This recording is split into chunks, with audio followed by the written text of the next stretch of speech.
యోహాను సువార్త 9వ అధ్యాయము 4వ వచనం. పగలున్నంత వరకు నన్ను పంపిన వాని క్రియలు మనం చేయుచుండవలెను, రాత్రి వచ్చుచున్నది, అప్పుడు ఎవ్వడును పని చేయలేడు. ఇప్పుడు మనకి మంచి అవకాశం సువార్త ప్రకటించుకోవడానికి. రాబోయే కాలంలో మనం ప్రకటించలేము. మన చర్చిలో మనం కూడా ప్రార్థనలు చేసుకోలేము. మన చర్చి బయట వాక్యాలను అవి కూడా తుడిపేస్తారు. మన చర్చి పైన సిలువ ఉంది, అది కూడా తీసేస్తారు. ఆల్రెడీ యూపీలో స్టార్ట్ అయింది, ఎంపీలో స్టార్ట్ అయింది, రాజస్థాన్లో స్టార్ట్ అయింది, ఛత్తీస్గఢ్లో కూడా స్టార్ట్ అవబోతుంది. యేసు ప్రభు దేవుడు అని ఒక కరపత్రిక ఇస్తే 7 సంవత్సరాల జైలు, 10 లక్షల జరిమానా. ఇంకా మన తెలుగు రాష్ట్రాల్లో అట్లాంటి దౌర్భాగ్యం లేదు. దయచేసి ఇప్పుడు మనకి పగలు రాత్రి రాబోతుంది, అలాంటి చీకటి రోజులు రాబోతున్నాయి. ఇప్పుడే మనం విరివిగా సువార్తను ప్రకటించాలి.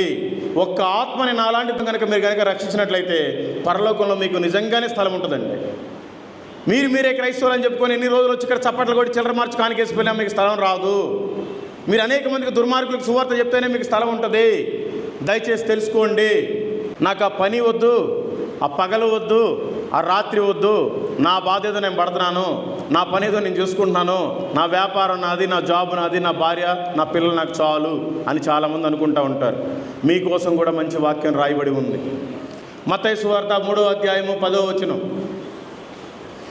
ఇప్పుడే గొడ్డలి చెట్ల వేరును ఉంచబడి ఉన్నది కనుక మంచి ఫలము ఫలించని ప్రతి చెట్టును నరకబడి అగ్నిలో వేయబడును.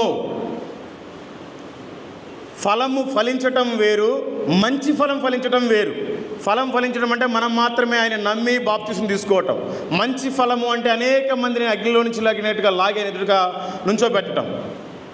అది కనుక చేయకపోతే ప్రతి జీవితానికి ఒక గొడ్డలు పెట్టున్నాడు ఆయన. ఆల్రెడీ నాకేసాడు.